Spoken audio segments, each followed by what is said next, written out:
আসসালামু আলাইকুম। শিশু লামিয়ার যে হত্যাকারী প্রধান আসামি তাকে ইতিমধ্যে ধরা হয়েছে। এটা তো প্রমাণের কোনো প্রয়োজন নাই। আমরা সবাই মনে করি শাহবাগে এনে তাকে জনগণের সামনে একটা একটা করে আঙ্গুল কেটে তাকে মৃত্যু দেওয়ার দরকার, সাথে একটা ডাক্তার রাখার দরকার ওই আসামি কি মারা যাচ্ছে কিনা, তাকে কষ্ট দিয়ে মারানোর দরকার। মৃত্যুর যন্ত্রণা কত ভয়ঙ্কর। একটা ছোট বাচ্চা এমন কি অপরাধ করলো তাকে কলা কেটে হত্যা করতে হবে, একটা 7 বছরের বাচ্চা।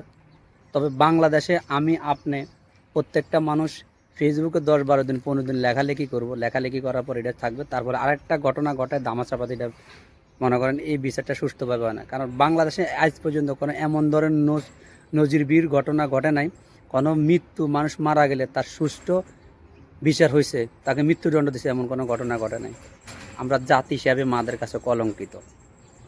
এই প্রধান আসামিকে আমরা চাই শাহবাগ এনে জনগণের সামনে তাকে কষ্ট দিয়ে মারা উচিত।